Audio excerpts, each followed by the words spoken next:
Assalamualaikum warahmatullahi wabarakatuh. A'udzu billahi minasyaitonir rajim. Bismillahirrahmanirrahim. Alhamdulillahi rabbil alamin. Wassalatu wassalamu ala nabiyyina Muhammadin wa ala alihi wa sahbihi ajma'in. Amma ba'd. Sahabat Quran rahimakumullah. Alhamdulillahi rabbil alamin. Pada kesempatan ini kita bisa bertemu dalam majelis pembelajaran cara membaca Al-Quran dengan baik dan benar. Yakni salah satunya adalah kita akan belajar makharijul huruf. Mudah-mudahan segala aktivitas kita menjadi bagian amal solih yang diterima Allah Subhanahu wa Ta'ala, dan nantinya kita mendapatkan rahmat dan ridhonya Allah Subhanahu wa Ta'ala. Salawat beserta salam kita sampaikan kepada junjungan kita Nabi Muhammad sallallahu alaihi wasallam. Mudah-mudahan kita mendapatkan syafaat beliau. Sahabat Quran yang dirahmati Allah, dalam membaca Al-Quran tentunya supaya kita mendapatkan hikmah dan pahala yang besar, dan tentunya diridhai Allah Subhanahu wa Ta'ala. Tentunya bagaimana dalam kita membaca Al-Quran harus baik dan benar, sesuai dengan kaidah-kaidah dalam ilmu tajwid. Sehingga nanti apa yang kita baca, apa yang kita lafadzkan benar-benar tidak melenceng daripada makna ayat-ayat Al-Quran tersebut. Oleh karena itu, sangat penting sekali kita mempelajari ilmu tajwid, yang salah satunya adalah makharijul huruf. Dalam ilmu tajwid nanti ada sifatul huruf, makharijul huruf, kemudian ada ahkamul huruf, ahkamul mad wal qasr, ahkamul waqaf wal ibtida'.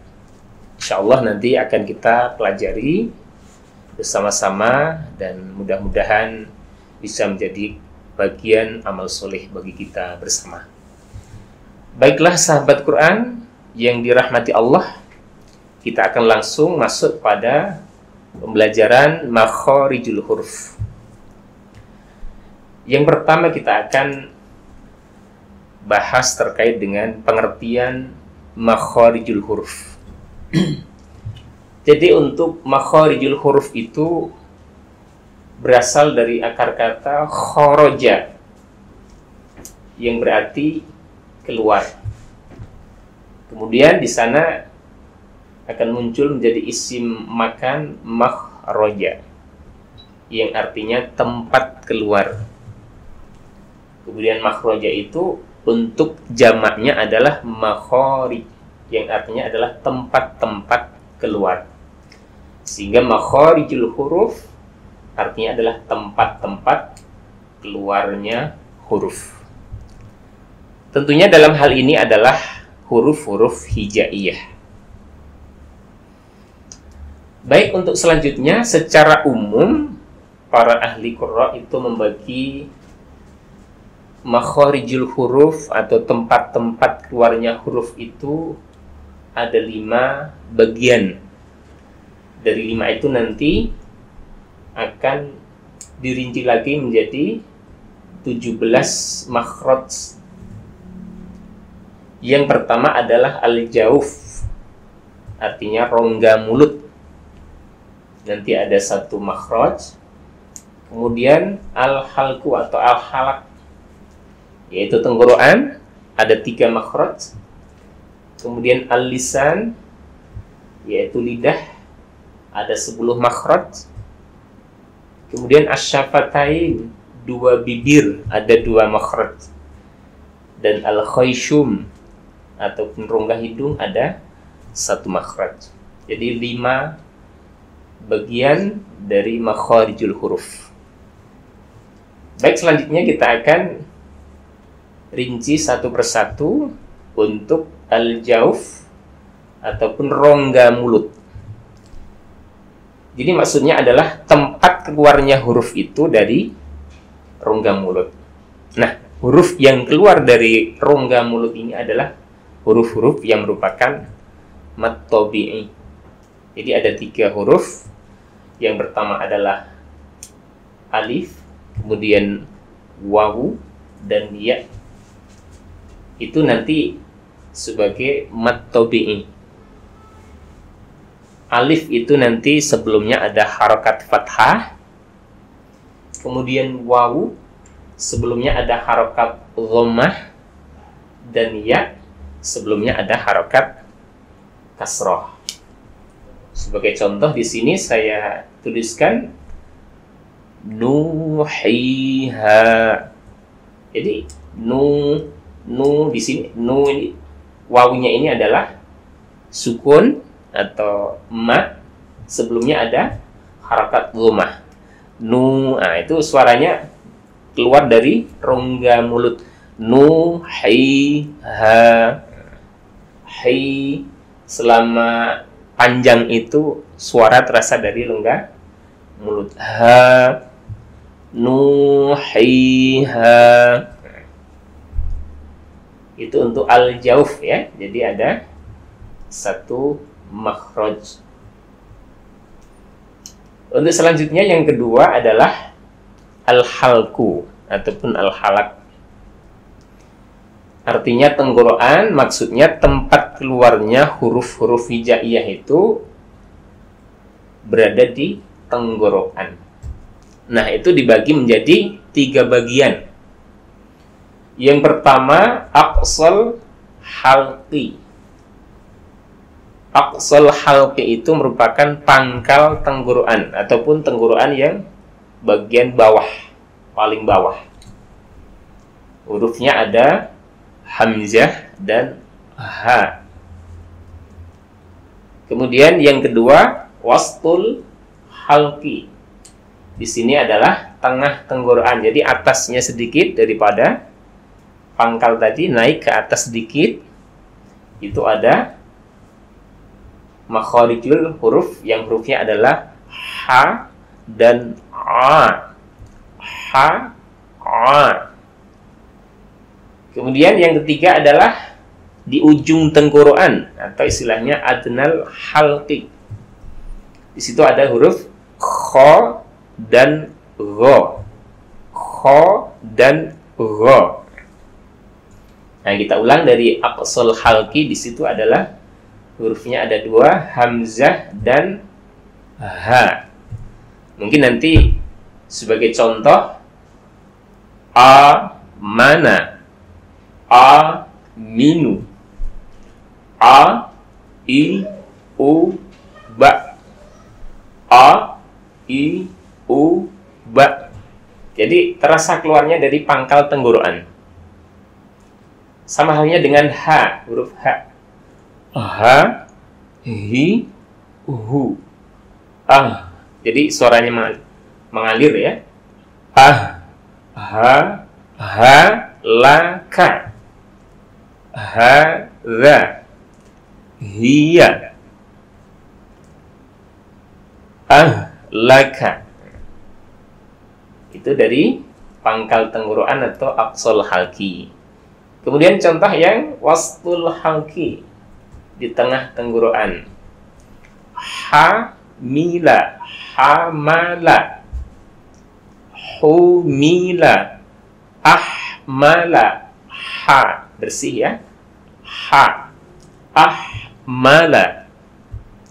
Kemudian yang satu a, aina, aina, auna. Jadi harus masuk ke tengah tenggorokan, tidak cukup aina. Kadang kita sering mendengar penyebutan aina. Alhamdulillahi rabbil alamin. Itu salah ya. Jadi harus alhamdulillahi rabbil alamin. Jadi masuk di tengah tenggorokan. A, ai, au. Ta'maluna, gitu ya. Nah, kemudian yang ketiga adalah adnal halki, di ujung tenggorokan. Jadi tenggorokan yang paling atas di sini, dekat dengan pangkal lidah. Itu ada huruf kha dan gha. Jadi dua. Kha, gha. Khaira, khaira, khiron misalnya dia. Akhbara misalnya. Ghairi, ghiban misalnya. Ghaibun. Kalau dalam surah Al-Fatihah itu yang sering kita baca setiap sholat, ghairil maghdubi. Jadi tidak boleh ghairil maghdu, nggak ada kolkolahnya. Jadi ghain itu bukan huruf kolkolah, sehingga tidak boleh memantul ya. Ghairil, landai aja. Ghairil maghdubi, ghairil maghdubi. Tidak boleh ghairil maghdu, meskipun sedikit itu harus dihilangkan ya. Ghairil nya itu harus dihilangkan.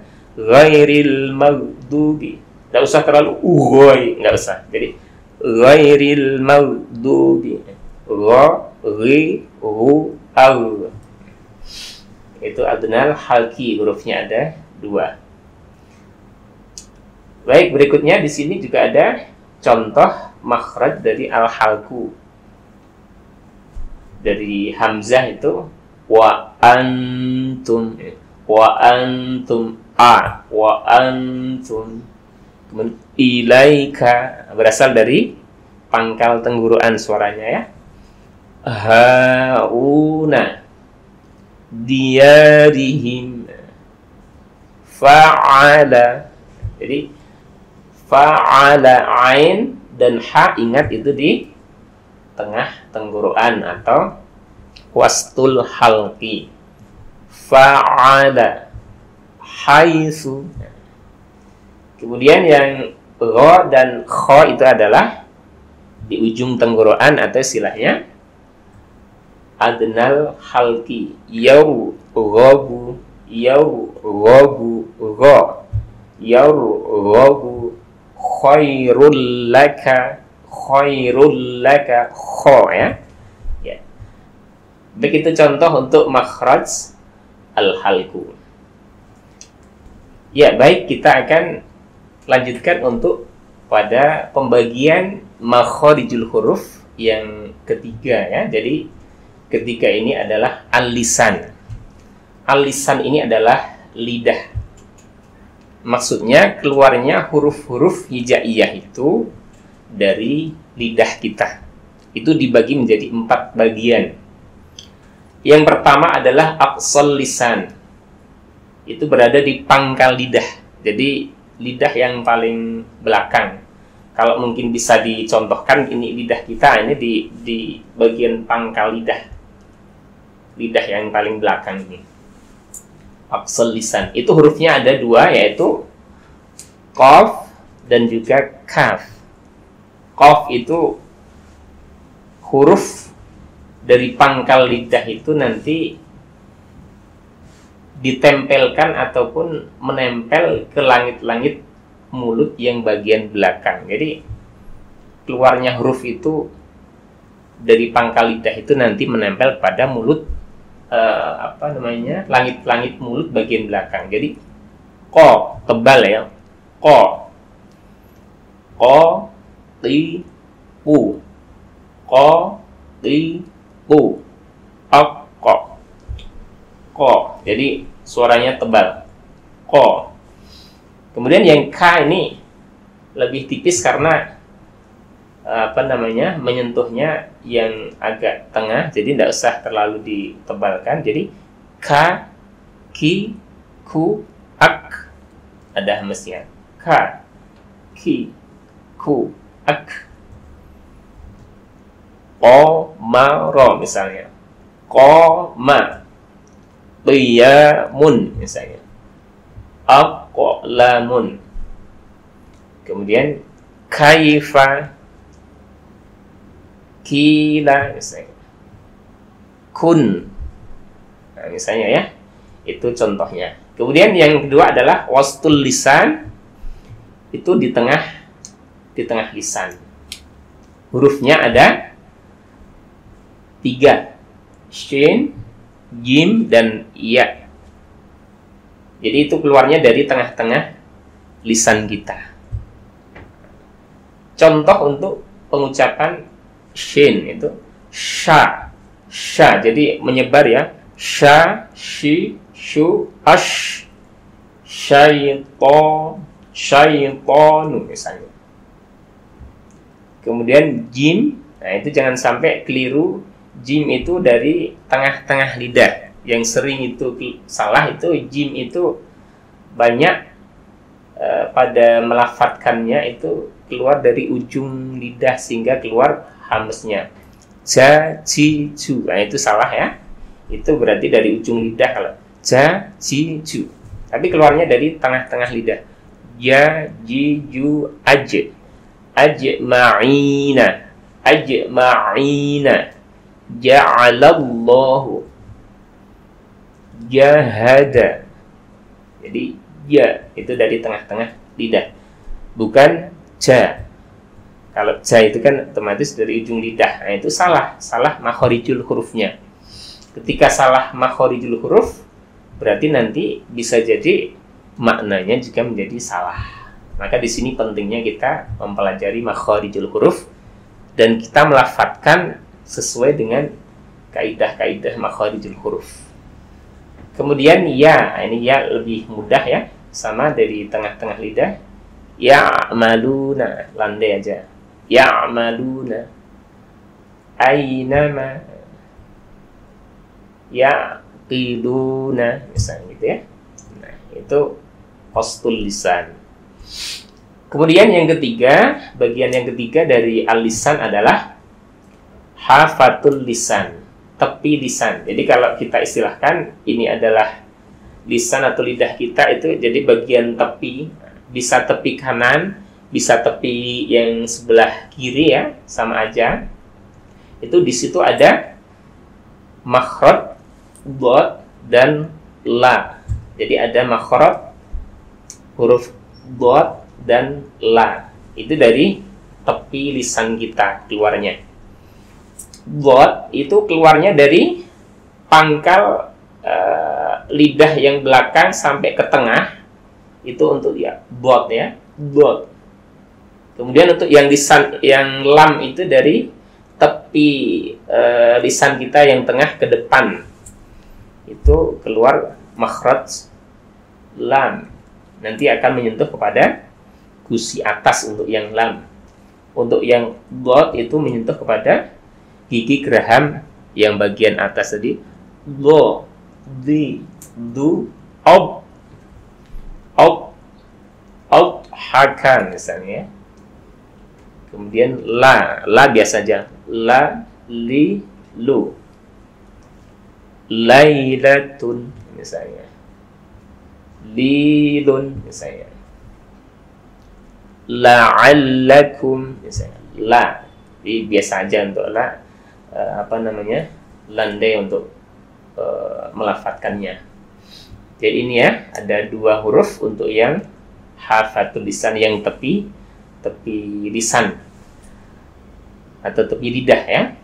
Masih ada satu lagi untuk yang al-lisan bagian yang depan ataupun ujung lisan, yaitu torful lisan. Itu bagian ujung lidah kita. Jadi bagian depan itu adalah ujung lisan kita, ujung lidah kita. Itu cara melafadzkan atau makhorijul hurufnya. Ada beberapa huruf di sini ya, ada nun, ra, itu berbeda-beda. Jadi nun itu nanti melafadzkannya adalah ujung lidah menempel kepada gusi atas. Jadi itu dekat dengan lam. Ada ahli qurra itu yang menyamakan antara nun, ra dan lam itu dijadikan satu untuk makhrajnya. Jadi misalnya naila, na, ni, nu, an, nu'manun misalnya. Kemudian yang kedua huruf ra. ujung lidah menempel gusi atas agak ke dalam. Jadi ro ini lebih ke dalam lagi daripada na. Kalau la tadi di paling luar ya, la kemudian na masuk, kemudian ro ini paling dalam. Ro, ri, ru, dun misalnya, dun misalnya, rohima misalnya, gitu ya. Ya, ini jadi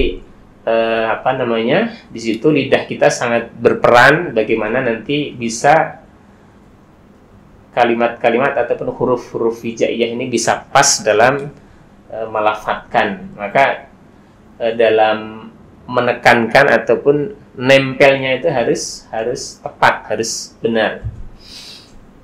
Kemudian berikutnya ada huruf po, dal, ta. Jadi di sini 3 huruf ini tepatnya sama. Ujung lidah menempel pangkal atau gusi gigi seri atas.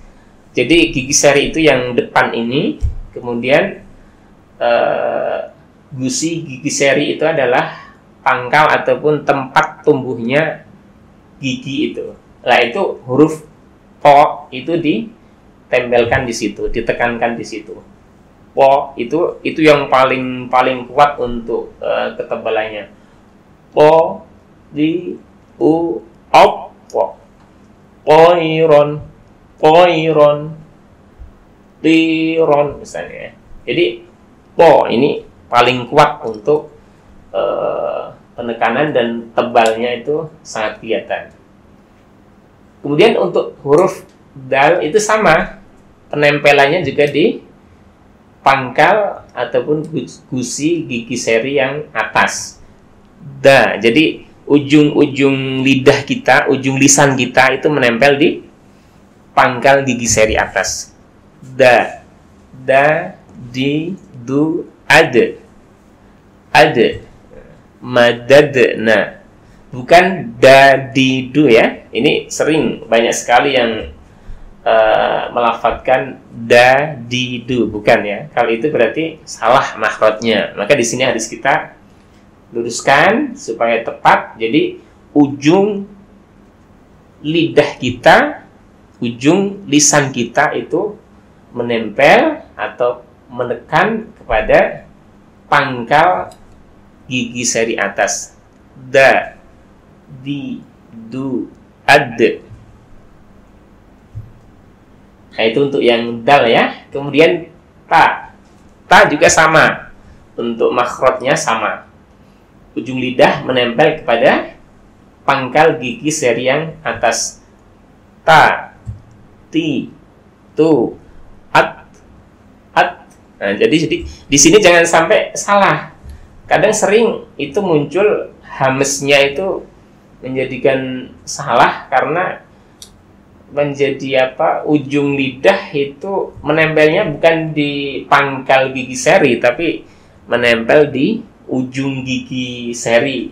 Kayak misalnya gini, ca, nah itu berarti salah kayak itu. At itu salah ya, karena itu itu berarti ujung lidah menempelnya bukan di pangkal tapi di ujung giginya. Kalau itu itu salah. Maka ada hamesnya, tapi hamesnya itu keluarnya dari pas nempel di gusi atau pangkal gigi seri atas. Ta, ti, tu, at. Tajri bukan tajri, bukan tajri misalnya ya. Kemudian itu yang ta ya. Jadi po, kemudian dal, kemudian ta. Nah, itu diingat-ingat untuk tempat keluarnya sama. Jadi di ujung lidah itu menempel pada pangkal gigi seri bagian atas. Gigi seri sekali lagi yang bagian depan ini adalah gigi seri atas dan yang ini adalah gigi seri bagian bawah. Jadi ujungnya ini ditempelkan yang pangkalnya, pangkal gigi seri atas. To itu lebih kuat untuk tebalnya. Da, kemudian ta, gitu ya. Nah, kemudian yang berikutnya ada huruf sa, kemudian za sama ro. Ini sama juga, cuman menempelnya ini di ujung gigi seri atasnya. Jadi kalau yang po, dal, ta itu tadi di pangkal gigi seri atas, di gusinya.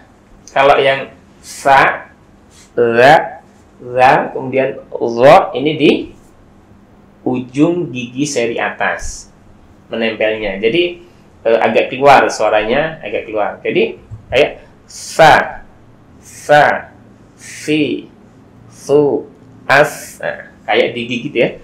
As, kemudian za, zi, lu, al, bi'idnillahi. Jadi tipis. Kemudian wo. Nah, ini tempatnya juga sama wo, cuman ini sifatnya tebal ya. Wo, wi, zu, au, lama, gitu ya. Ini sa, za sama wo, ini sama tempatnya, yaitu ujung lidah menempel kepada ujung gigi seri bagian atas. Ya, kemudian yang berikutnya adalah sod, sin, dan zain. Di sini sama tempatnya. Di sini adalah ujung lidah menempel pada pangkal atau gusi gigi seri bagian bawah. Nah, kalau yang di atasnya tadi di gigi seri atas, sekarang di sini adalah gigi seri yang bagian bawah. Gigi seri yang depan kita ini yang bagian bawah. Ini 3 huruf ini sama tempatnya. Hanya suaranya ataupun sifatnya, sifatul hurufnya berbeda. Jadi untuk sod, so, si, su, os, so, si, su, os, tos, la, na, so, si, su, os, tebal, sod, karena punya sifat isti'la ya. Jadi kemudian sin sama, penempelnya di gusi atau pangkal gigi seri bagian bawah. Cuman sin ini tipis ya. Sa, si, su, as, salama. Kemudian as, lama, tipis.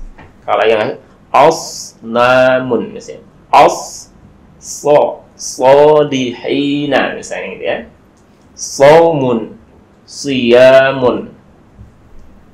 Kemudian untuk za sama za, zaituna misalnya. Za, jadi za ini ujung lidah ditempelkan kepada gusi atau pangkal gigi seri bagian bawah. Za, zaituna, zumratun, azharun misalnya. Ya, baik sahabat Quran yang berbahagia. Jadi ini adalah torful lisan ataupun ujung lidah, ujung lisan kita. Jadi ada 4 ya tadi untuk yang di lidah itu ada 4. Yang pertama adalah aqsal lisan, kemudian wastul lisan, kemudian hafatul lisan, dan yang keempat adalah torful lisan. Itu masing-masing punya tempat-tempat dalam huruf-huruf ini keluar dari lisan atau lidah kita. Maka silahkan nanti dihafalkan dan sering dicoba, karena semakin banyak mencoba maka semakin nanti pas lafadz kita dalam melafadzkan ayat-ayat Al-Quran. Nah, ini contoh ya. Jadi tadi udah kita beri contoh untuk kayak di pangkal lidah atau di aqsal lisan, ko itu ya, ko, wa waqahum misalnya, wa aqimu misalnya gitu ya, ka, wa kawakiba, qararim makin misalnya gitu ya. Jim, sekali lagi jim itu jangan sampai ada hamsnya ya. Ja, ji, ju, ajma'ina, jahazahum, bukan jah. Nah, bukan jah, tapi jahazahum. Kalau jah itu berarti ujung lidah ya, tapi harus di tengah lidah untuk yang jim. Jahazahum. Kemudian shin juga di tengah. Mutasyabiha alladzi yaraka. Misalnya gitu ya. Itu yang di tengah untuk 3 jim, shin sama ya. Kemudian yang di tepi lidah adalah bod sama lam. Fi dhalalin alam ya'lam. Alam ya'lam. Kemudian yang di ujung itu adalah huruf nun. Ma nansakh. Jadi ujung lidah menyentuh kepada gusi atas ya, gusi.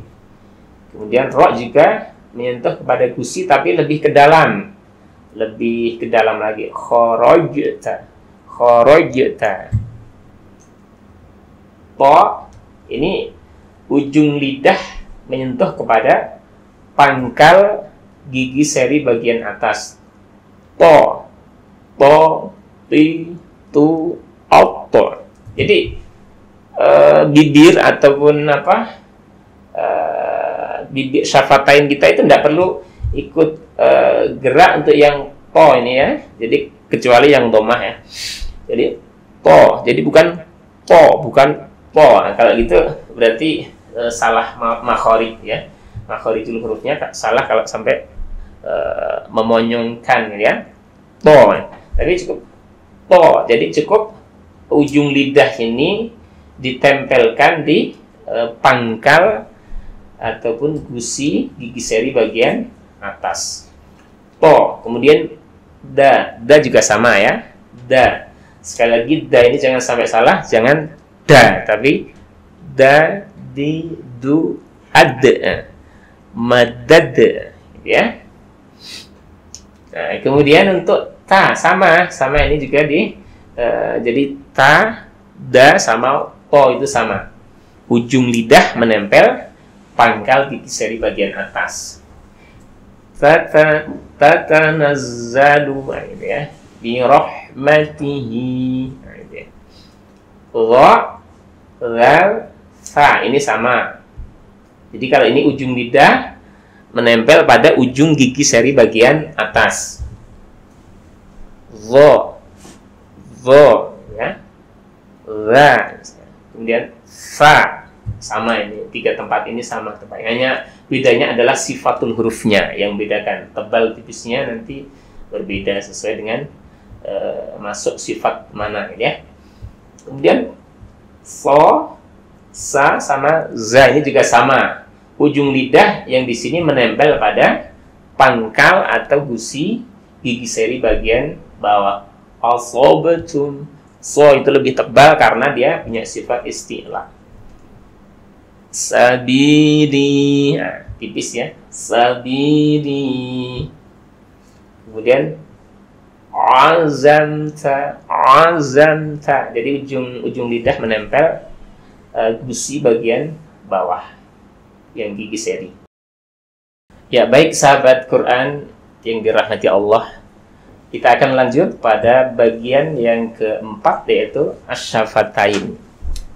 Asyafatain ini adalah artinya dua bibir. Maksudnya tempat keluarnya huruf-huruf hijaiyah itu dari kedua bibir kita ya. Jadi kedua bibir kita itu. Nah, di sini hurufnya ada 4. Yang pertama adalah huruf fa. Huruf fa. Itu makhrajnya adalah ujung gigi seri atas menyentuh bibir bawah. Jadi ujung gigi seri kita ini yang atas menyentuh bibir bawah. Jadi fa, fi, fu, af, fa'ala, fu'ila, af'alu misalnya gitu ya. Af'alu. Jadi fa-nya ini menyentuh bibir bawah. Ujung gigi seri atas menyentuh bibir bawah. Kemudian huruf yang kedua adalah wawu. Huruf wawu ini cara melafadzkannya adalah memonyongkan kedua bibir ke depan, kemudian kita tarik sambil melafadzkan huruf wawu. Jadi wa, tidak cukup wa, tidak cukup wa ilaika misalnya, wa ilaika. Jadi kita monyongkan ya, wa ilaika misalnya. Kemudian misalnya wa'lamun misalnya, wa'tasimu misalnya ya. Jadi ini kita monyongkan, ditarik dan keluar huruf waw. Wi, wu, au misalnya ya. Nah, kemudian yang ketiga adalah huruf ba. Huruf ba sama mim ini sama, menempelkan kedua bibir, cuman berbedanya adalah ketika ba ini ada penekanan. Ba, bi, bu, ab, ba'dahu misalnya ya, ab'adu misalnya.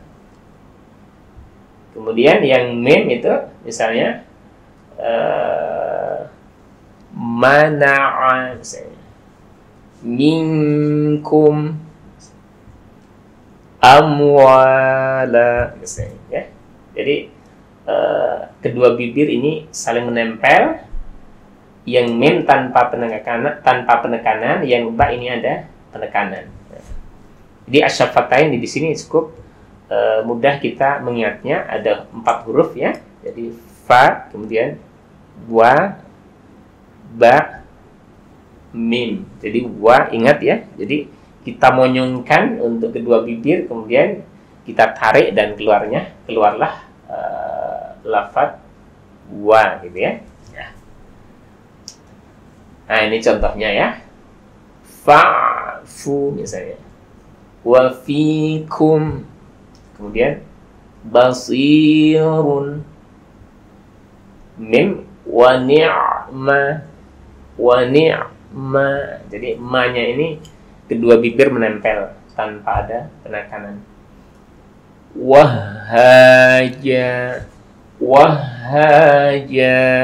Ingat ya, ja itu tanpa ada desis ya, karena itu keluar dari tengah-tengah lidah kita, bukan dari ujung lidah. Wahaja. Ha tadi dari pangkal tenggorokan ya. Wa ini dari syafatain atau kedua bibir kita. Wahaja. Jadi dimonyongkan, ditarik, kemudian keluar huruf waw. Baik, yang terakhir pembagian yang kelima yaitu al-khayshum. Al-khayshum atau rongga hidung. Nah, di sini maksudnya adalah tempat keluarnya dari pangkalan hidung atau rongga hidung kita. Itu semua huruf yang hunnah ataupun yang berdengung ya. Huruf-huruf hunnah. Kayak idgham bi hunnah ya. Kayak hunnah musyaddadah. Kayak nun yang bertasydid itu kan hunnah musyaddadah. Kemudian mim bertasydid itu juga hunnah musyaddadah. Idgham mimi misalnya. Idgham mutamatsilain misalnya. Kemudian iklab misalnya. Jadi ikfa syafawi misalnya. Jadi itu semua huruf-huruf yang mengandung hunnah di situ keluarnya dari hidung ya, dari hidung kita. Nah, contohnya di sini adalah yang pertama adalah nun ataupun mim bertasydid. Nun ataupun mim bertasydid.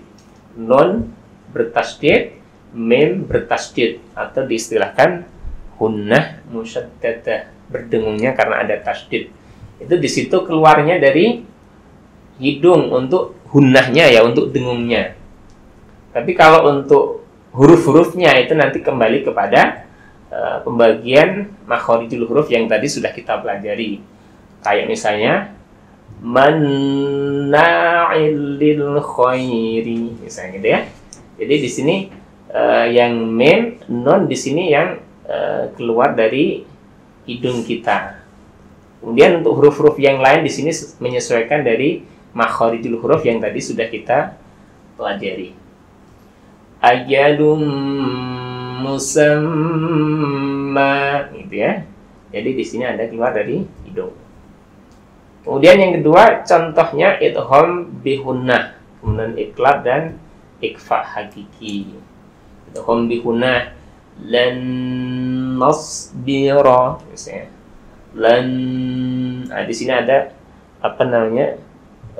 Dengung itu ada keluar dari hidung. Lan nasbira, nasbira, nasbira. Iqlab contohnya. Di sini misalnya ya ada apa namanya? Tanwin bertemu dengan ba, iqlab ya. Qauman bura, misalnya gitu ya. Jadi ada keluar dari khoisum atau hidung untuk yang dengungnya. Ikhfa hakiki juga demikian. Fajarat, fajarat, misalnya gitu ya. Berikutnya contohnya ikhfa syafawi dan idgham misli, gitu ya. Ikhfa syafawi. Ikhfa syafawi contohnya alaihim bisihafin. Idgham misli contohnya wa asqaidakum ma'a, gitu ya. Jadi idgham misli, ada mim mati bertemu mim. Di sini apa namanya? Berdengung, maka dengungnya itu adalah bagian daripada al-khoisyum atau istilahnya rongga hidung. Sahabat Quran yang dirahmati Allah, jadi demikian tadi ya untuk pembahasan makharijul huruf. Kita sudah jelaskan secara rinci. Jadi ada 5 bagian atau 5 tempat untuk keluarnya huruf-huruf hijaiyah. Dibagi menjadi 5 secara umum ya. Kalau secara khususnya di sini dirinci lagi menjadi 17 makhraj ya. Jadi 5 itu adalah al-jauf ataupun rongga mulut, kemudian al-halak atau al-halku, tenggorokan, kemudian al-lisan, ada lidah, asyafatain, 2 bibir, al-khayshum, hidung. Pembagiannya tadi sudah kita pelajari ya. Al-jauf itu 1 makhraj. Kemudian untuk al-halku atau al-halak itu ada 3 bagian, gitu ya. Aqsal halki, wastul halki, adnal halki. Huruf-hurufnya bisa dilihat di sini ya. Kemudian untuk al-lisan di situ ada 4 tempat ya, ada 4 tempat, ada aqsal lisan, ada wastul lisan, hafatul lisan, dan ada tarful lisan. Kemudian berikutnya adalah asyafatain, 2 bibir ya, 2 bibir, hurufnya ada 4 di sini. Nanti bisa direview kembali untuk penjelasannya. Dan yang terakhir adalah al-khayshum atau rongga hidung. Itu semua yang sifatnya hunnah di situ adalah masuk kepada rongga hidung ataupun makhrajnya dari rongga hidung. Ada idgham misli, ada ikhfa syafawi, ada ikhfa hakiki, kemudian ada hunnah musyaddadah, gitu ya. Di situ ada dengung-dengungnya atau hunnahnya, maka di situ masuk pada pembagian makharijul huruf yang al-khayshum. Baik sahabat Quran yang dirahmati Allah Subhanahu wa taala, alhamdulillah kita telah selesai untuk pembahasan makharijul huruf. Mudah-mudahan menjadi bagian yang manfaat untuk kita semuanya dan bisa menjadi amal jariah kita, dan tentunya harapan kita nanti ketika kita melafadzkan ayat-ayat Al-Quran, kita menjadi baik dan benar, terhindar dari kesalahan-kesalahan, baik kesalahan jali maupun kesalahan khafi.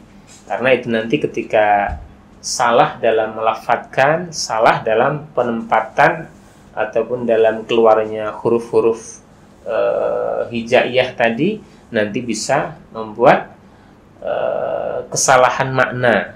Sebagai contoh ya, la'allakum tashkurun, tashkurun, shin itu kan dari tengah lidah. Mudah-mudahan kalian termasuk orang-orang yang bersyukur. Kalau misalnya nanti salah, misalnya la'allakum taskuruna, dari ujung lidah keluarnya, itu nanti maknanya menjadi lidah. Mudah-mudahan kalian termasuk orang-orang yang mabuk, kan gitu. Jadi mabuk dari sakaro. Sakaro itu keluarnya dari ujung lidah, ataupun ujung lidah menyentuh gigi seri pangkal gigi seri bawah. Sa itu kan sakaro, itu artinya mabuk. Kemudian kalau syakaro itu kan tidak bersyukur kan. Syakaro itu beda. Sya itu tadi di tengah-tengah lidah kita. Jadi di sini sangat riskan sekali ketika kita membaca tanpa kita mempelajari atau tanpa kita belajar makharijul huruf atau keluar-keluarnya huruf-huruf hijaiyah.